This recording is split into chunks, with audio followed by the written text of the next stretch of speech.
Fala galera do Na Mosca, beleza? Hoje nós temos mais uma entrevista com ele, o African Warrior Devon Petersen. Mas antes da gente começar, eu quero pedir para você se inscrever aqui no nosso canal e dar o seu like. Estamos chegando aos 1000 inscritos. Claro, você também pode fazer sua pergunta aqui do lado, que eu vou tentando ler aí ao longo da nossa entrevista. A entrevista será em inglês, claro, eu vou falar com ele em inglês, mas eu vou traduzindo algumas partes em português, e no futuro, né, no final, a gente vai também ter uma conversa com nossos patronos na Mosca. Se você quer ser um patrono do Na Mosca, basta você entrar no link que está aqui embaixo, patreon.com/namosca 180, pessoal. A gente está aqui... deixa eu só ver aqui se está tudo certo. Acho que a gente consegue aqui fazer a nossa ligação. And here we are with Devon Petersen. Hello, Devon. How are you? I'm good, my man. What's up? How are you doing? You keeping well? I'm fine, mate. Thank you for your time. Thank you for being here with us in Na Mosca. We appreciate it. No, cheers. Thanks for having me. And I enjoyed that intro, even though I didn't understand. It was it's different. It's different. It's different. It's definitely a language I'd like to learn in the future. Yeah, as I told you, it's not a very easy language. Portuguese is not easy at all. Not at all, yeah. But yeah, Devon, so we're going to talk about, of course, your past, how you started in darts, that, as I see here, you were 18 years old in 2004. How was the start? How was the beginning? The beginning, I think it started like before that, because obviously my family plays, my grandpa played, my dad, and then we had a family team as my dad was getting older. So kind of darts is part of our generation. Like there's a generation handover every year, like not every year, but every generation. And yeah, I was one of the players that obviously took or one of the family members that took the sport on. Played really well in at the start, and people were kind of hinting that I could be really good at. Once I got that, found the confidence and started practicing, and yeah, very quickly I shot up the rankings and became South Africa's #1, and then yeah, quickly came over here and still doing it. Nice. So I just gonna translate just a little bit, just so people know. So, eu perguntei pro Devon quando é que ele começou os dados lá na África do Sul. Ele falou que foi antes de 2004, antes dos 18 anos, que é algo que rola na família dele de geração para geração. Rapidamente ele melhorou e aí ele já atingiu os topos do ranking na África. How long did it take for you since you actually start playing competitions and to reach the top ranking on South Africa?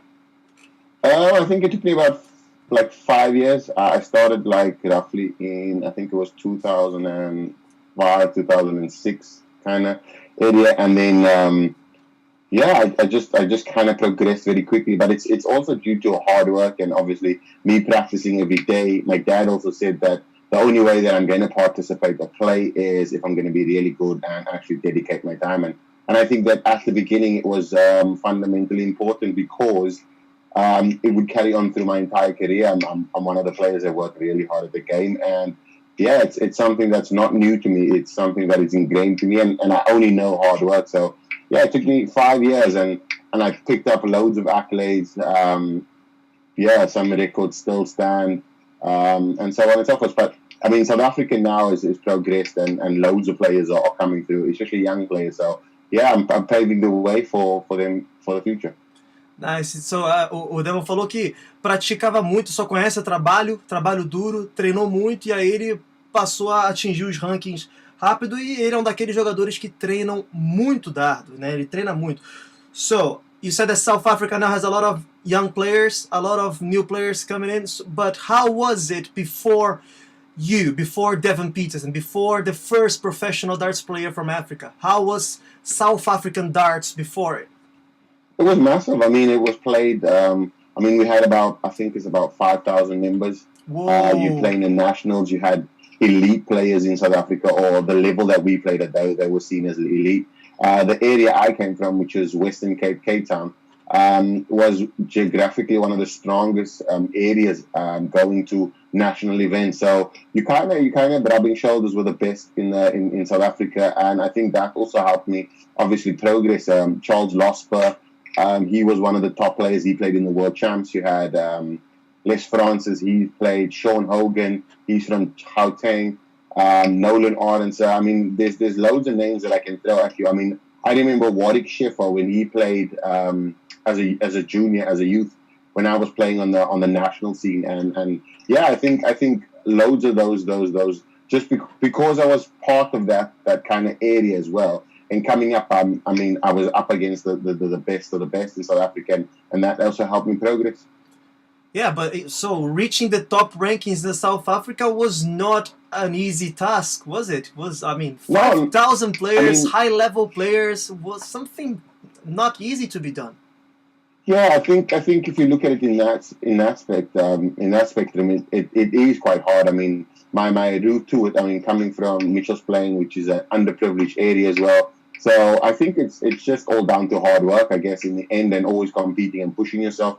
But I found the knack of the darts quite great, quite easily as well, and I think rhythm-wise and all of those things also played a part. So yeah, it's tough. I mean, if you look at the players and the amount of darts we play every week, and the kind of competitions you have to kind of play and keeping yourself sharp, there's loads of attributes and consistencies that you have to have in your game to kind of perform at the best.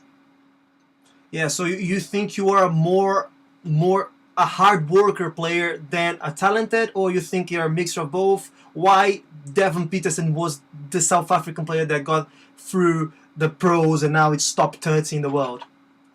I think it's because obviously hard work and talent. You don't get this far without having a bit of talent, but generally you have to work hard. I mean, I work very hard at my game, 4 hours a day on an average. Which is testament, and I used to do that back when I was in school as well and studying and on university. So I think just hard work and a bit of talent, but fundamentally hard work is the most important factor, because the more you work at your game, the more you understand your throw, and the less panicky you will be in an event or at a tournament, because you kind of know that you put in the hours, and you can kind of almost depend on your ability solely. Nice. So just let me translate it just a little bit from the last sentence. Pessoal, então eu perguntei pro Devon como é que foi lá, como é que é a África do Sul nos dardos, e surpreendentemente mais de 5 mil jogadores jogando na liga, alto level, jogadores da África do Sul também que foram para o Mundial, que jogaram profissionalmente, digamos assim, e não era nem um pouco fácil que ele fosse top ranking lá da África do Sul. Foi um negócio difícil, que demorou 4 a 5 anos para ele chegar. Mas, teoricamente, é um tempo até curto para você atingir o topo do ranking. E entre ser um jogador que faz muito trabalho, que treina muito, e um jogador talentoso, ele acredita que ele é um misto dos dois, mas que não dá para você ser só talentoso ou só trabalhador, você tem que ter um misto dos dois. Nice. Did you understand what I say? Yeah, got all of it. So let's move forward to 2011 World Championship, when you played against a very good friend from Brazil team, which is Norman Madu. We played with and against Norman several times in the Caribbean Cup, America's Cup, but that was the first time you played on a big stage on PDC. Right, so how was that feeling? And of course, winning on your debut. How was it? It was phenomenal. I mean, it's something that you dream about all the time. I mean, whilst practicing, you have the DVDs, seeing Phil Taylor on the Alexander Palace stage. You kind of almost envision yourself doing exactly the same. And when I came up against Norman Madu, obviously I never knew him at that time. Nice guy, and he performed really well. But I think that from the get, I kind of took charge of the game, checking out 136 and 146 in my two first winning legs, throwing some 180s. I mean, keeping the scores and everything tidy. I think he was up against it. It was his second. I think it was his second or third attempt at the Worlds as well. So yeah, I knew that he had some experience on me, but I always had the notion that 501 is just a 501, whether you play on a stage or whether you play in your garage or in your room. It's the same thing. So I went up with that kind of approach, and luckily for me, I succeeded. I mean, I think Norman Madu, obviously, I don't think I've seen him on the tour or on another world stage, but I'm sure that he's still playing really well, and he's one of those top guys. Yeah, he still plays in our Latin America, South America online leagues, and he's registered to play our Na Mosca online season next year. But Wow. yeah, when you check a 136 and 146, back on that time when the preliminary rounds were shorter, very short, were like first to four, wasn't it? First to four, yeah. So yeah, it's halfway there, isn't it? You got two high checkouts, it's halfway there. Yeah, well, I mean, Norman obviously pushed back and we took it to 3-all. I think I had an opportunity to beat him 4-2, but he was always there, and I knew that he could play from the get go, and I knew that it's probably stuff that at the time I needed to do that so that he could feel a bit under pressure, because I think that if I didn't do that, he would come in and kind of not breeze me, but he'd have that experience and kind of just push through in a sense. But I knew that what I need to do, and because it's a sprint though. I mean, first to four these days is, you don't even get warmed up in a first to four. So it's I think at the time, I came from South Africa, and our games are generally first to four, first to five, like that. So I was quite used to it. And when I got to the stage, it just, luckily for me, I took my practice game to the stage. Nice. Então, pessoal, eu perguntei pro Devon daquela participação que ele teve no Campeonato Mundial de 2011, que foi jogado em 2010. Obviamente que ele jogou contra o Norman Madu no primeiro round e ele ganhou de 4-3. Ele teve o check-out de 1-4-6 a 1-3-6. E o que ele falou é que ele não conhecia o Norman Madu, sabia que ele já tinha alguma experiência do palco, mas não tanta. Mas esses dois check-outs altos que ele fez, ainda mais uma melhor de 7, que é um formato curtíssimo hoje, né? Ele estava acostumado a fazer lá na África do Sul, porque já era se jogado melhor de 7, melhor de 9 por lá, e ele conseguiu levar o jogo dele de practice, de prática, pro palco, né, pro stage. E aí ele conseguiu imprimir um bom ritmo e venceu. And then you won first round, and then you played against, was it Jamie Caven afterwards? Jamie Caven, yeah, and he was ranked, I think he was ranked 12th in the world at the time, or it was a high-ranking player. Yeah, I think it was 12th. And I never heard, but I didn't watch any of Jamie Caven's games previously. So when I got through, I performed okay, but I was tired. I think the adrenaline after winning that first game and getting to that high, and then having to kind of come down again and participate again in the first round proper, which is difficult. And I took the first set as well against Jamie Caven, but missed so many doubles against him and just fell short of the line. But yeah, I mean, myself and Jamie Caven, we built a relationship and really good friends now. Nice. But do you think that winning on the preliminary round when you won against Normal, do you think it was something that switched on your head, like, oh, come on, I can do it now, I can be a pro, I can chase it? Or how did you feel after that winning?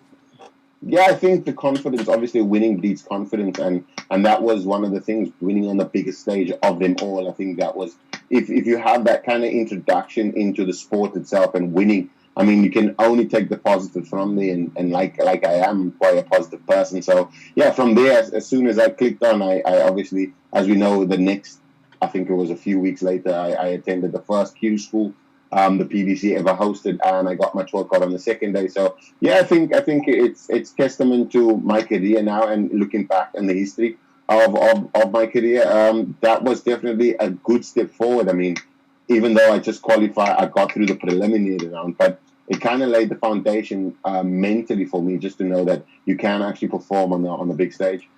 Oh, that's nice. Pessoal, então o que o Devon falou é que aquela vitória que ele teve no round preliminar foi o suficiente para mostrar para ele que ele poderia ser um jogador profissional, e ele foi para a Q School depois, na qual ele conseguiu um tour card, que depois ele teve que lutar de novo por ele, mas ganhar no palco foi fundamental para mostrar para ele que ele poderia sim ser um jogador profissional. Devon, I'll just check on our message here, people watching us. So people are asking, where did you get the idea on dancing on the stage? So that was a joke that I did behind the stage. I mean, like the backup dancers, they're all at the back, standing in the middle, and obviously when they bring the players through, you have to kind of pass their section, and then I kind of just jumped off. This is before I'm going to the stage, and then I jumped off and I stood in front of them and kind of just did a few dances and stuff like that, just teasing. And then the producer said, "Can you do that on stage?" And then I said, yeah, I will. And then once I did it, I mean, the rest is history. Now I have to do it every single time I come out on stage. Sometimes you want to be focused for the game, and then sometimes you just, you feel like you wanna give that crowd that extra special kind of dance. And yeah, the dance is probably going to stay with me forever and ever. Yeah, nice. So, pessoal, o que Devon falou sobre a dança, perguntei para ele a pergunta do nosso querido Tiago Paradiso. Tiago, who said, "Uhul, I love Devon."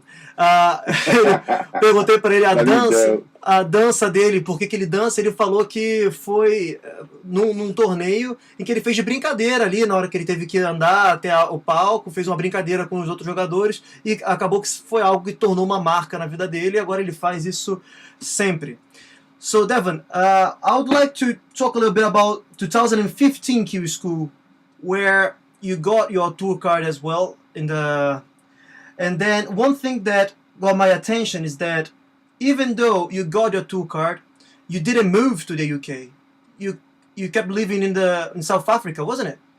Yeah. So obviously, basically, the first time I came over was 2010, 11, 12. It was tough. It was tough being away from family. I was a young guy at the time. And the thing is being on a sports visitor visa, you have to. There's no way that you can work. So darts only becomes your income. And I mean, competing against the top 128 players in the world to live. I mean, it's tough. I went back home, came back 2015, got my tour card, and then I just stayed flying in and out. I still had businesses in South Africa that I was attending to, making sure that I could focus on both sides because obviously you need food to eat and sleep and have a roof over your head. So it was a big decision, and I think only in 2016, 2017 I committed to staying over here, which is I've enjoyed that, and I think the commitment also then gave me some clarity, peace of mind, and kind of just looking forward to kind of solidifying myself as a professional, which was a massive step, and it's a step that I'll never regret. To be honest, I checked some flight tickets to South Africa from UK, of course, from London, and it's kind of the same time travel from Brazil. It's like 10, 12 hours if you don't have any connection, right? So it's tough, isn't it?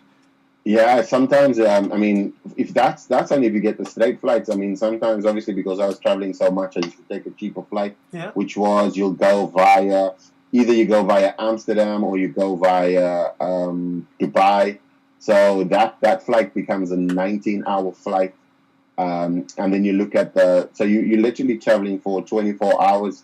And it used to be tough. I mean, sometimes I used to fly in from South Africa, go straight to the hotel, shower, and then go to the venue to perform or play.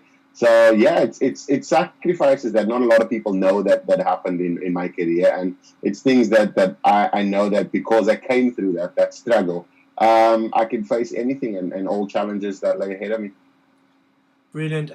Pessoal, eu perguntei pro Devon quando ele pegou o tour card dele em 2015, que ele ficou morando na África do Sul e viajando pro Reino Unido. São viagens de 14 horas, 11 horas, se for direto. Às vezes, se você para em outro lugar, faz a conexão, são 24 horas. E ele falou que é a coisa que as pessoas não sabem, que para ele tomar a decisão de morar integralmente no Reino Unido, é difícil, porque tem que ter dinheiro entrando, tem que ter comida na mesa, tem que ter um teto na cabeça. E assim, ele passou o ano todo morando na África do Sul e vindo pro Reino Unido jogar. Às vezes ele chegava do voo, ia pro hotel, tomava um banho e ia pra venue jogar direto. Então assim, é um desafio que fez dele uma pessoa mais forte, segundo o que ele fala. Devon, can you tell us a little bit about this year that you stayed away from darts in 2013 because of your arm injury? How to deal with it mentally? It was hard. I mean, it was almost as if my career was over, and I remember flying back home and thinking, what was I going to do now? Because obviously the injury came because I wanted to be. I was still doing loads of gym, like going to the gym every day and lifting heavy weights and all of those things. And obviously, gym and darts does not connect. And I still not battle, but the injury kind of flares up now and then when you throw differently or you throw wrong or whatever. But yeah, I think going back, I knew that. I had still a job to do. I still had loads of time on my hands. And when I came back, when I went back to South Africa, I took a year away from darts completely.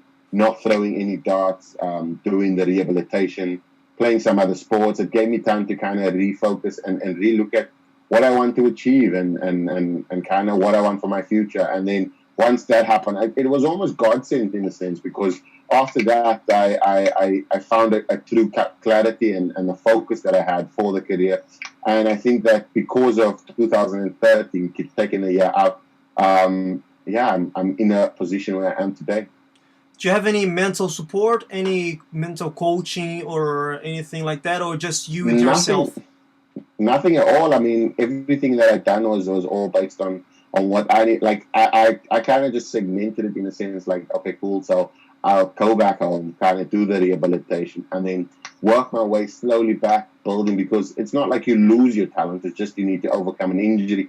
And that's kind of what kept me going and kept me almost mentally stable in a sense, because it's not like I lost the arm, it's just an injury, so it can heal and you can get back to it. The big thing is the hard work. And like I said at the top of the interview, I mean, hard work has always been a good friend of mine. So I've never been scared of hard work. So I just knew that it's going to take some more hard work. And yeah, I just knew that my time will come. And when it does come, I'll just have to grab the opportunity with both hands.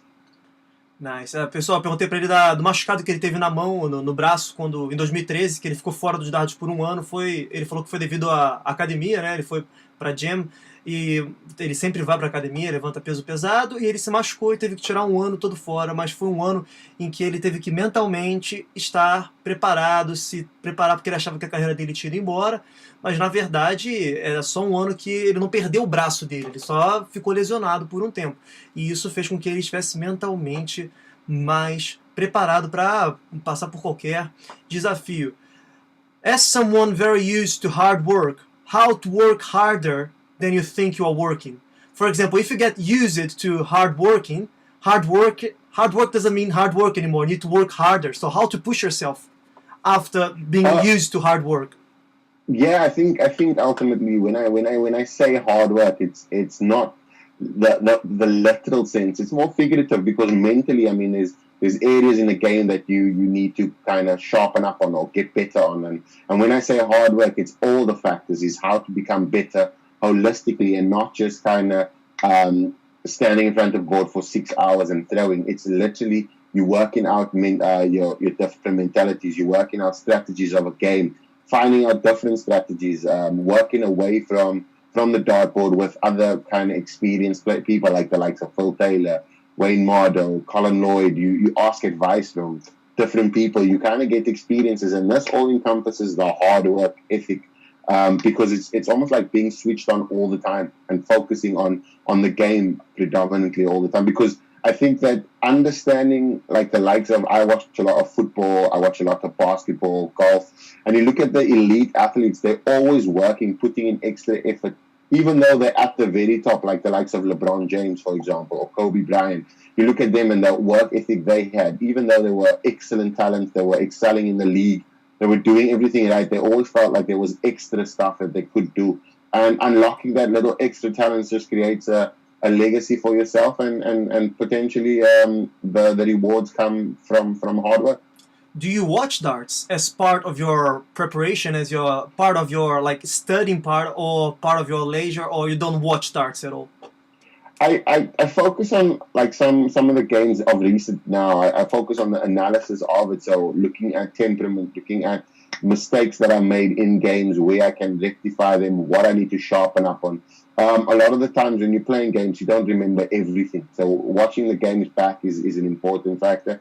And once I watch that back, I analyze it and then strategize how I'm going to correct it. Because I think that in some of my games, even though I've been averaging like high on averages, I think that I'm still making loads of mistakes. And if I sharpen up those mistakes, it can be mistakes, or it can change from mistakes to areas of my game that kind of make me into a major winning player. So yeah, I think that's where the hard work comes in. It's looking at video, analyzing it, and then putting it right, and then putting in the correct measures in place. So yeah, I think that there's loads of benefits of watching, but I won't watch darts like if I'm watching, like I'm just sitting at home and kind of darts is on TV. I'll probably watch something, because you don't like to watch your friends work, do you? Yeah, it's not very fun, to be honest. Pessoal, o Devon falou que quando ele fala de... Eu perguntei pra ele como que ele vai trabalhar mais duro do que já trabalhar duro. E ele falou que trabalhar duro não é só ficar 6 horas na frente do board ou 6 horas na frente do alvo jogando. É toda a preparação mental, é tudo que ele faz à volta disso para melhorar, conselhos que ele conversa com outros jogadores mais experientes, e é tudo isso. E quando eu perguntei para ele se ele assiste dados, ele falou que às vezes assiste os próprios jogos como forma de análise para melhorar o jogo dele, mas ele não assiste dado como para diversão, por exemplo. Ele assiste dado só para análise dos jogos dele. Devon, from 2015, when you got the card, until 2019, you were 2017 51st on the ranking, then 60th, and now you're 29th. But on this meantime, these 3-4 years, you were almost losing your tour card. How to deal with this pressure that you are almost always there on the 64th, for example? So how to deal with this pressure that every single dart you throw now, every single 500 pounds that you get in the tour card would, or the Pro Tour, would make the difference on the rankings? Yeah, it's not. It's ultimately when you paint the picture, people look at the whole picture and you go, how am I going to paint? Like, for example, if you look at a wall and you need to paint the wall, it's literally, look at this wall is so big, it's going to take me this much time. It's going to do, I need so much paint to do it. But ultimately, it's a stroke for stroke. So it's if you take it stroke for stroke, you're gonna paint the wall in the end. So for me, ultimately, looking at it from not that of a bigger picture, but just a small picture, just focus on 1 501. Because it's the only thing you have control of. And then you break the 501 into 3 darts, where that's the only thing you have control of. If you focus on everything else, you can't control everything. Like, you can't juggle 50 balls and catch all the balls. Where if you're juggling 1 ball at a time, you can catch it and spend time with holding it in your hand. So it's literally kind of simplifying the game and making sure that you stay kind of in it. And a lot of it plays with luck, and a lot of it is also down to hard work, because some of the games you could have lost, like the likes of, when I played in 2018, I played against Ian White. And before that game, Wayne Jones had darts to beat me. Ian White, he had a massive average. And I just maintained my focus and kind of beat him. And then that was the turning point. And now you look at it and go, he's 29th in the world. It's great. It's amazing. He's obviously not, I'm not at the bottom anymore. But it's just things happen when you put in the time. The harder you work, the luckier you get, if I must call it that. Nice. O pessoal perguntei para ele sobre os anos de 2017, 2018, 2019, que ele estava tendo dificuldade para se manter no card, ter o Tour Card, que vocês sabem que o 64º perde o Tour Card, e ele falou que quando você olha numa imagem grande como essa, realmente tem pressão, mas ele passou a olhar os jogos que ele fazia de 501 e quebrava os jogos em 3 dardos. Então, quando você olha uma grande parede para pintar, realmente é difícil porque a parede é muito grande, mas você tem que ir de pincelada em pincelada, e ele trabalhou dessa forma, visando as coisas pequenas. E aí teve um jogo em 2018 contra o Ian White, que foi a mudança, foi quando ele mudou o mindset. Do you think that game against Ian White was when you noticed that you're not just a good player, you were a top player? Yeah, I think it is the turning point. That was amazing, because he played, I think for the first 2 sets, I think he averaged like 111. And then I was 2-0 down, and I needed to obviously battle. And at that time as well, he was number 1 on the Pro Tour as well. So I knew that if I'm going to play well, it's going to have to be now, because my tour card was on the line. And I just went, let's stay focused 501 at a time. And when the opportunity came to close the match out, I knew I was ready because of the hard work I put in years before. So yeah, I think, and that's why I say there's things that happen in your life just because you work hard. Like, for example, because I'm working hard today, it doesn't mean that I'm going to bear the fruits tomorrow. I might bear it in 2 years' time, in a year's time, in a few months' time, or weeks. But it's all about laying the land now and preparing it so that you can bear the fruit in the future. So yeah. Nice. Ele falou que esse jogo contra o Ian White em 2018 foi quando mudou a cabeça dele, ele parou de ser um jogador bom e passou a ser um jogador top. Foi quando ele viu que estava colhendo os resultados dele, que ele tinha plantado, o treino que ele tinha plantado por tanto tempo. So we get to 2020, the best year in your career, isn't it?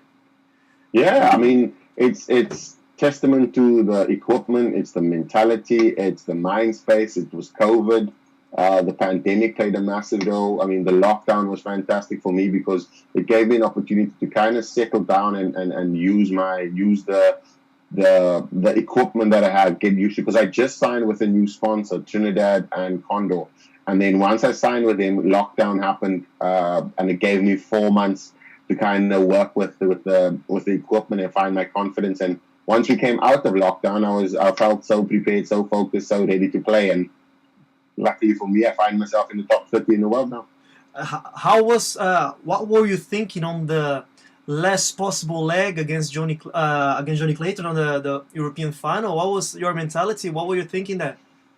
I felt as though I've been there before, because I've been there before. Like, I played Gerwin Price, and he beat me in the semi-finals, and we got to the last leg. I missed one dot to close it out, and then I think I lost to him I think it could have been the autumn series, where I missed 3 darts at tops to kind of win that day, win my first ranking title. And because I missed that ranking title, I think it was a great miss, because it contributed a lot to the experience that I felt. I was dominating the game, and I just knew the next time I get to that point, I would kind of grab it with both hands. And when I played Johnny Clayton, I knew that I was dominating, and in my head I just said, every time I said, just one more, just one more, just one more, and not looking at it as the whole game, just looking at it as 5 or 1 every time, just one more. And once I got to the last, once I went for the finish itself, 36. I know I didn't even expect to win that leg, because I think he missed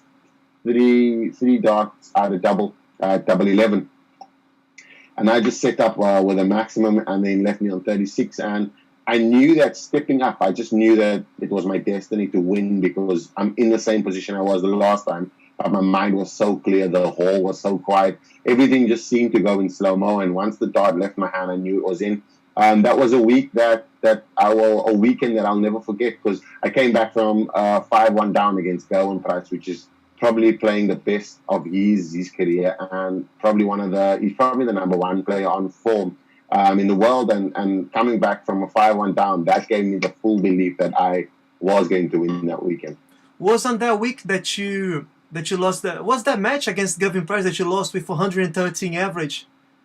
That's correct. I think that was the summer series in the semi-finals, and I could do nothing wrong. But every time I played well, he just kind of played well on his throw, and I played well on my throw. I had 2 opportunities to break him, and one of the darts bounced out of the double 15, which was 1. And then the last leg, obviously, where I missed the double 16. There was a miscount there, and I learned from that mistake, where I say miscount, where I threw 99 and I should have gone 25 for the 105, would have left me 2 darts at, because I had 161. So if I throw 105, which is last dart goes 25, and then I have 56 left, which will give me 2 darts at tops. But because I went 19 for the setup of the 24, it left me 62. So it left me 1 dart at 32 if I threw straight. So yeah, I learned from that. And Gerwin Price uses the 25 a lot, so you always learning. Nice. So maths really makes the difference on the top level, right? Like, no doubt, it's small details. No doubt. It's not even, it's to a point where I started strategizing, and a friend of mine, Andy McCardle, he's in Scotland, he helped me with how to lay out a full 501. So you have the full plan of how you're going to throw the 501. So yeah, I use that all the time, and yeah, there's probably I think I worked out, I think there could be 12 or 15 scenarios that you play with, and that's it. So you have everything strategized since the first dart. That's nice. Yeah, you have to. Yeah, and also different throws, different timings, when you hit different scores. So there's 15 kind of games that I play, and that's all part of the practice as well. So, question from our patrons here. So, which other South African players you think might be joining you on the PDC Pro Tour? Names. We need names here. Cameron Carolison, I know he's playing in the World Champs. Yeah. His game's on the 20th. He's coming to Q School as well in January. And then I know Carl Gabriels, he played at the World Cup with me. He might be coming through. And then there's, I think, Jason Gouveia and Vernon Bowers as well.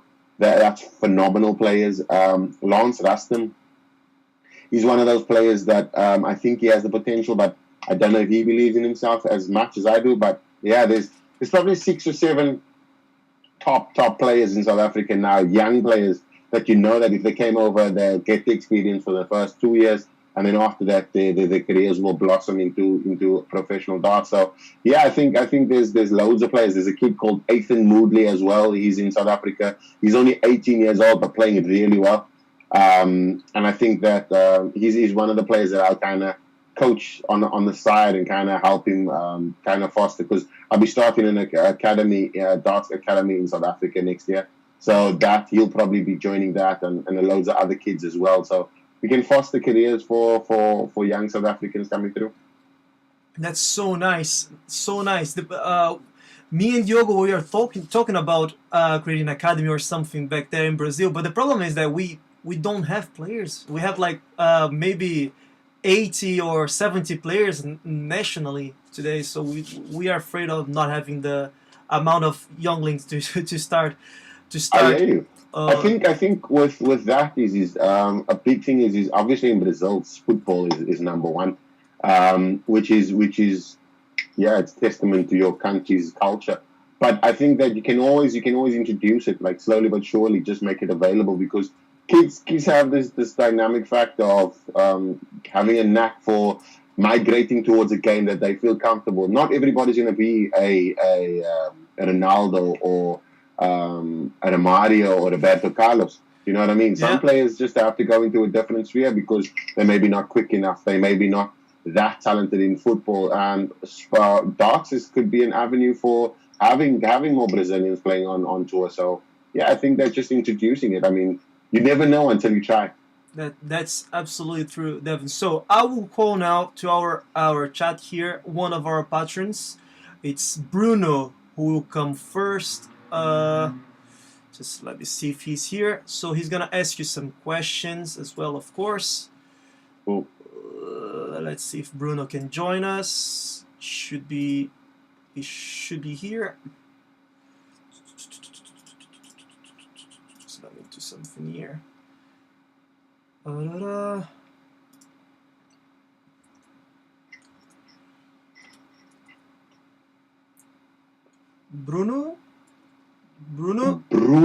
Mars. What's happening, Bruno? Aí, Bruno está aí, ó. Bruno, você pode fazer uma pergunta pro Devon. Testa seu som só primeiro.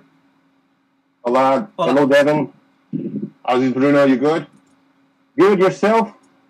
Fantastic, my man. Living the dream. Oh, that's amazing. I can tell the same from my side. I never imagined to talk with a PTC player from my home right now. So thank you for sharing your time, and thank Jose Mario for the opportunity. No problem. Yeah, I think Zoom and obviously the online capabilities allows us to have more chats like this. So yeah, hopefully in the future we'll have a lot more chats. Okay, great. Appreciate that. So I have mainly 3 questions to you. I'll try to be as quick as possible. So no problem. We're talking about practicing, how math is important, and I just want to know from you, for like a professional player, what is the prayer routine from your practice session? You go for round the clock. You go for only trebles. Do you try to simulate any decision shot, or try to stimulate this pressure so you can get used to it when you need it on the big stage? So how does it work for you? Yeah, I think my sessions are split into 3. So first hour is generally just rhythm. Then the first session is generally just finding the rhythm, finding the treble, making sure that I'm loose enough. And then the second session happens like probably within 45 minutes after that, so that I'm stay prepared. And that's kind of just navigating around the board. So I have a strategy that I work my 501s out. So I'll work around that, kind of just play the 501s, get that going. And then my last session is predominantly finishing. So I'll finish between, say, it's 51 to 81, and then 100 to 120. So those are kind of the areas that you focus on, because with the way in which I power score, I'm able to kind of finish that and keeping that within 3 to 6 darts basically. And yeah, it's working around those areas. I mean, doing that around the board and all of those things, sometimes I feel like that's a waste of time, because you don't always throw double 3, you don't always throw double 17, you don't always throw double 9 or double. Do you know what I mean? So ultimately, if you're focusing your attention on the doubles that you predominantly work on most of the time in your game, and this is all because of my strategy. You kind of making your practice a lot more powerful and using all the time up in the correct way. Bruno, você pode fazer uma tradução, How long Bruno? does it take this practice session to you? Like 1 hour, 2 hours? I generally practice for an hour to an hour and a half every session. You can do it quicker, but sometimes I go twice over a thing, or I do double sessions within that time. Sometimes I just kind of feel the practice and I just want to throw as many 180s as I possibly can so that you get the confidence up. Sometimes I check out, I do shots, checkouts, practice, like play 201 or 170 against myself, make sure that I'm always beating myself in the scores. So I'm playing against mentally I'm playing against another Devon Petersen that's actually a brilliant player that takes out everything all the time. So you're always under that pressure. So there's a whole host of things that you kind of do, but splitting it up into 3 is probably the best routine for me. Ok.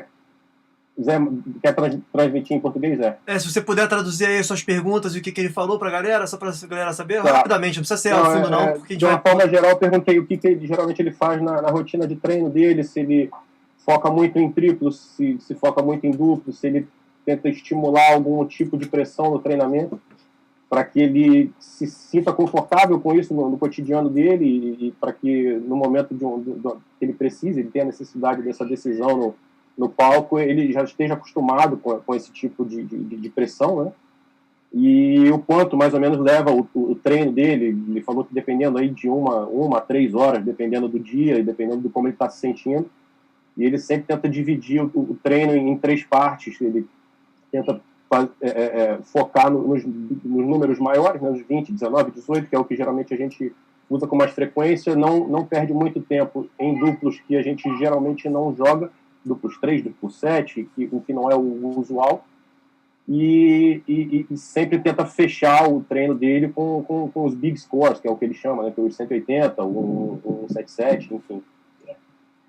Okay, so second question I have to you, Devon. It's more related to mental game. I'm kind of like addicted to how does a professional mind work? Like how can you? What is the mechanism that you have to like block everything around you and perform in the big stage? And just focus on your game. We see you play, and once in a while you see you like missing one shot or hitting like treble 3 or something like this, and then we can read your lips like, "Come on, Devon, come on, do like this, do like that." So we can see while you are playing this happening very often. So what is the mechanism that you have that you can trigger that focus back on? So how does it work for you? I think it just works down all the practice and the work you put in on the practice board. You kind of know exactly where your game is at. Sometimes lapses in concentration does happen when you're on the stage. I mean, you're not going to be focusing for the full 4 hours whilst you're at the tournament. Sometimes you switch off, switch on. But it's because you practice so many times and you know exactly what needs to happen. I mean, how high your arm has to be, what your flow needs to be, what kind of action and rhythm you have to have. And then obviously coping mechanisms with pressure and just crowd noises and also your opponent competing. These are things that you can't really pinpoint exactly what it is, but I think that if I were to be able to pinpoint, it would be just based on your practice game, because the only thing that you can control is basically your own throw. So if you're controlling that and focusing on that, there's nothing else that can bother you, regardless if you're playing Michael Van Gogh or somebody that can't even throw darts. I mean, it's all up against you. Okay, that sounds good. I'm just translate to the people. So, então, o que eu perguntei ao Devon com relação ao jogo mental dele, qual é o gatilho que ele utiliza quando ele sente a necessidade de voltar para ter um foco no jogo, quando ele sente que ou está errando alguma coisa, ou tem alguma coisa distraindo, qual é o gatilho que ele utiliza para voltar para o jogo? E o que ele diz é que o foco dele é sempre focar no que ele tem o controle, que é os dardos dele. Vai ter uma coisa ou outra que no palco vai chamar a atenção, vai ser disperso, o público, luzes, câmeras e etc. Mas se você focar no que você tem, o controle, que são os seus dardos, que é onde ele busca essa concentração. Okay, so last question. This is like a overall from your career. I would ask from you, of course, if you can share to us, which was so far up to today the most important lesson you learned from darts, from the losing, from the winnings that you can share with us. That, let's say, of course, we lose way more than we will win, but what is the biggest lesson that you learned so far that brings you the strength to get back to practice session every day and work hard and keep the dreaming alive? The biggest is probably make sure that your dreams are so big that they scare you. For a simple reason is I remember 3 years, 4 years, probably most of my career I've been speaking about being a world champ, and everybody used to laugh. They used to say you're crazy. The big thing is everybody has 3 darts. The difference about my dream is some people have the opinion that it won't happen. So not worrying about people's opinions, making sure that you live your life, push hard on your own, take responsibility for what you say as well. If you say you're going to be world champ, work like a world champ. You can't say I'm going to be world champ and not practice. You can't say I'm going to be a world champ and not compete and give your all and want to win. And throwing in the towel when the chips are down. Those are things that a world champ doesn't do. So yeah, I think when the biggest thing is obviously backing up what you say, but work hard, always work hard. Just because people's opinions don't match up with your dreams and beliefs, it's their opinions. That's all. Everybody has opinions. Your beliefs and dreams is yours. So just make sure that you fulfill it, regardless of how big they might seem or how small they might seem to other people. That doesn't matter. It's your dreams, and only you have control over that. So just keeping pushing on for your dreams. That's great. Então, o que eu perguntei ao Devon, qual é a lição mais importante que ele teve nos dardos até hoje e que ele pode levar para a vida e que traz forças para ele continuar buscando os seus sonhos, os objetivos dele. E o que ele diz é: acredite nos seus objetivos, não ligue para as pessoas que vão... Vai ter muita gente falando o contrário, te desmotivando, mas se você acredita nos seus objetivos, lute por eles. Não ouça o que os outros estão falando, e se você quer ser de fato um campeão, haja como um campeão. Então, treine, faça por onde, tenha responsabilidade sobre o que você fala e sobre suas ações. Então, busque seus objetivos, e é assim que ele vem elevando o seu profissionalismo até hoje. Okay, Devon, I really appreciate your time. I really appreciate this interview, the opportunity to talk with you, a professional from PDC. I'd like to thank also Zé Mário Portela for this channel, so we can have this meeting, and hopefully someday I'll meet you in person. And I wish you all the best on 2021. Thanks a lot, Bruno. I appreciate it, and hopefully I can come down to Brazil and we can have a few games and in the future, because that is also on my bucket list to visit Brazil. Be sure that you'll be more than welcome here. Thanks a lot, my man, and hope to see you soon, and all the best for 2021 for you as well. For sure. All the best to you, my friend. Cheers. Okay, Devon, thank you very much. I'll put Filipe here. He might have 1 or 2 questions as well. Just 1 second. Yes. Oops. Wrong. Ta-da-da-da-da. It's me here. Gallery. Filipe. Okay. Filipe. You can ask whatever you want. Yo, man. Or maybe almost whatever you want to Devon. Zé Mário, thank you very much for organizing this. You are doing great job with your YouTube channel. Devon, thank you very much for helping and participating, and let us ask you a bunch of questions like Zé Mário mentioned. I have just one question.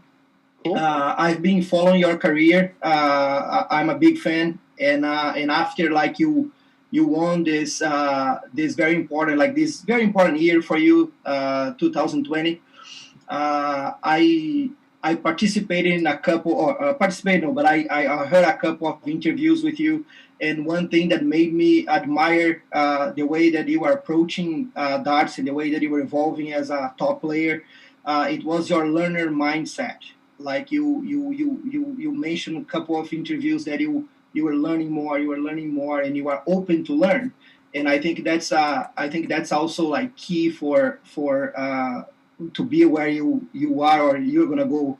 You will be the world champion, I believe. What you mentioned before, and so my question is, I know that you were doing some coaching through these interviews, and when you've been playing so well for so long, and you have your way of throw your darts, your own way to improve, and your own way to approach these games mentally. I know that you stressed this subject already today, but how do you how this coaching with Wayne Martel helped you? Like, it was more like in a mental game, or it was more like in improving the way that you throw to give you more consistency? So that's my question. So if I were to break it down to you, having a learner mentality is probably the best way to go. I mean, all the elites, they do it all the time. They ask questions to the top players, and they have access to the top players, which is something that obviously darts is. I think it's a different circumstance with darts, because dart players are very close to the fans. A lot of the times, if you had the top 32 football players, I mean, this kind of interview doesn't happen. Yeah. And I think darts is, and even at exhibitions, I mean, you get to meet the players so close. So yeah, I think that there's loads of opportunities like this, and asking questions, and I've taken the liberty to expand my brain and my opportunities that I have, like knowing the likes of Phil Taylor, Wayne Martel, Colin Lloyd, and all the players that's come before me, and having them and using their experiences and adapting it to my current form and my current play. And that kind of, it's the way in which you learn in that. And if you talk about the likes of Wayne Martel, so if I'm talking about in 2018, I went to Wayne, and he kind of sorted out my throw, where I was doing a lot more shifting with my body. A lot of things were kind of developing in areas that I didn't want it to. So we just kind of stripped it down. And then obviously after that, Wayne we'd always conversate about games or shots or stuff like that. And from a mental aspect, he definitely just looks at a technical side of the game. And also just kind of, you just have to then learn on yourself is make sure that what he's saying, you kind of take back and you apply, which is a big thing. The likes of Phil Taylor and Colin Lloyd, they come from the mental side, and just give me the kind of almost the understanding that you are not the only person going through this, and that we've gone through this already, and this is what where we failed and what we would have put right. Or so you kind of learn through their failures in a sense, or their successes, and it kind of helps your game. And I think that it's developed my game to where it is today. And I think that the growth will be continually progress for the future. And now that I'm in the top 32, I don't feel as though, I think it's a checkpoint. I don't think it's where I'm at. I feel as though I've still got loads more in the tank for the future. And the world champs, if not this year, it will be in the future. And I think that I will be a world champ. Quer fazer uma tradução rápida aí, Felipe? Pra galera? Fazer uma tradução rápida aí pra galera? Não precisa ir detalhado, não. Se você puder, só a sua pergunta do Learner Mindset. Claro, a minha pergunta foi, eu fiz uma introdução sobre como que eu comecei a admirar o trabalho dele, e uma das coisas principais foi que ele tem uma mentalidade de aprendizado, que ele sempre quer aprender mais. E eu perguntei sobre ele, apesar de ser um jogador de elite, sempre está conversando, ou estava conversando com o Wayne Martel sobre como ele poderia melhorar ainda mais. E a resposta dele, e eu perguntei, né, se a ajuda maior veio mentalmente ou se veio na parte da técnica. E a maneira que ele respondeu, ele dividiu em duas coisas. A primeira foi que o jogo mental é um jogo que já existe, já aconteceu com outros jogadores, e você tem muito acesso, quando você está nessa elite de jogadores, você tem acesso a jogadores experientes que já passaram por isso, e você acaba aprendendo através dessas conversas, né? E ele comentou também que você precisa ter essa mentalidade aberta para você estar nessa elite. É muito difícil você não ter essa mentalidade aberta e conseguir chegar na elite.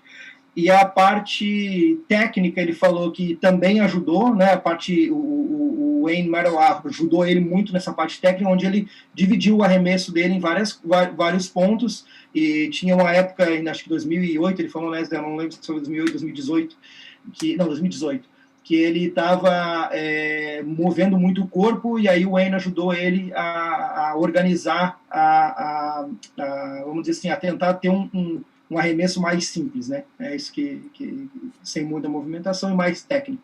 Perfeito, Felipe. Quero agradecer o Devon aí, que vou ter que mostrar o outro patrono aí na jogada também. Thank you, Devon, very much for your time. I appreciate it, and Zach, thank you very much for organizing it. No Cheers, problem. Man. Take it easy. Thanks for the questions. All right, thank you. Cheers. Devon, so the last one here to participate will be not just a patron, but the master. Papa will be here joining us. Just 1 second. People are saying a lot of things for you here on our live. They're saying, Devon, you are the best. Apart from kebab, what else do you eat on the tour? A lot of tricky questions, but here it is. Dead here, and you can ask any question you want. Go on. Papa. Hello, Devon. It's a pleasure to be here with you again. How are you, buddy? I'm good. It's been a while. I mean, I've not seen you for and we always see each other at either the World Champs or at the World Cup of Darts. But this year's been a silly year. This pandemic was terrible for us. Yeah. Impossible to travel, so this is a shame. But okay. And so, man, let me tell you, of course, you are, congratulations, first of all, for all the great results this year. It was fantastic for you. And so, you are, of course, the pride of your country, but not only for your country, South Africa, but for all a continent, Africa in general. You are the pride of all the darts players of this fantastic continent.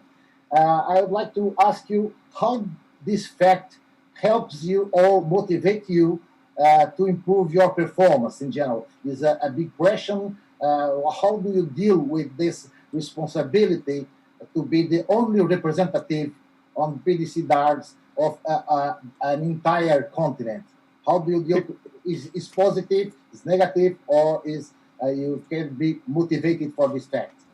I think just and obviously in the name, every time I hear the word the African warrior, it's testament to what I am. It's me carrying the continent on my back. It's the driving force. It's what keeps me going every time. It's what makes me, like, every time somebody knocks you down or you get beat, knowing that I'm doing it for the continent, that's my biggest motivation factor, because I know that there's kids watching. I know that there's adults watching. So being that person that they can actually aspire to and say, if he can do it, so can I. And I come from a normal background and with no special talents, but I think that just the hard work ethic and everybody can work hard at this game. So and because it's so accessible. So yeah, I feel very little pressure. I feel more it's more like a glorified feeling, like being the only African player. That's great. But I think that having the passion to want to achieve, so that people from South Africa can actually see this happening, so that they can then push forward and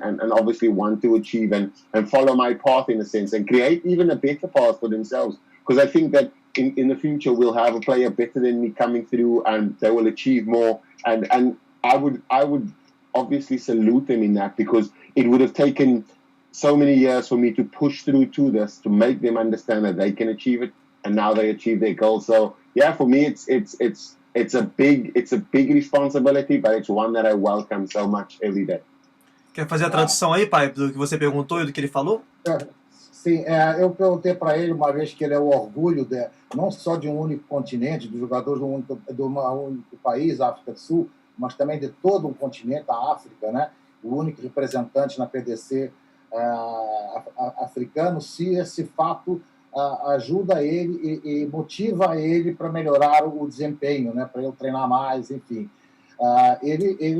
Pelo que eu entendi, que o som dele está um pouquinho cortado aqui para mim, mas que é uma responsabilidade muito grande, que ele sente mesmo essa responsabilidade, mas que eu tenho um apoio muito grande de todo mundo, e ele realmente, quando está jogando, ele pensa também que está não só representando ele, mas também todos esses amigos e esse continente aí. Não sei se tem mais algum detalhe que eu possa ter perdido, mas em suma foi isso. A parte mais legal que eu vi foi que ele falou que vai vir um próximo. Um próximo vai vir para ser o melhor que ele vai saudar esse cara. Exato, que nunca, sempre tem alguém que pode superar e que pode estar com ele. Ok. Right. And the second and the last question, you will be playing against Steve Lennon or Daniel Lawson. What is your favorite player to play on the World Championship? Pick one. I think it's a tough question though. Like Steve Lennon obviously is a friend of mine, and not like a friend of mine on the tour. I've been in this company. Daniel Lawson as well. I mean, every time we see each other, there's a massive hug and a handshake, and sometimes just chill at the bar and so on and so forth, and then conversation. So whoever comes through that game is they're going to come through a tough game because both players are playing really well. Daniel Lawson played, and in the home tour he was playing well. Steve Lennon is a phenomenal talent, a top Irish player. So I think it's going to be a tough game, and then obviously then the winner comes through and faces me. So I think that I know that I'm going to get a good player coming through, and it's going to be a tough game, but it's something that I'll be prepared for. And whoever comes through is it's going to be, they're going to have to be ready as well. Ok. Eu perguntei para ele que ele vai jogar com ou o Steve Lennon ou com o Daniel Lawson na Copa do Mundo no segundo round. Qual era o favorito, o que eu preferia, né? O Steve Lennon é um grande amigo dele, ele respeita os dois jogadores, são grandes jogadores, certamente será um bom jogo, mas que acredita que o Steve Lennon deve ser o Daniel Lawson está numa fase fantástica também, e provavelmente será um grande jogo aí, meio complicado aí de decidir. Beleza. Você quer agradecer ele, dar tchau para ele, que eu vou encerrar a entrevista já. Petersen, once more, thanks again for your presence here in Moscow. We are a great player. I wish you all the success in this World Championship and the next year as well. And so, all the best for you, my friend. Thanks a lot, Papa. Keep well. Take care. Thank you. See you, bye-bye. Just let me come back here as we are... I think we are okay here. All right.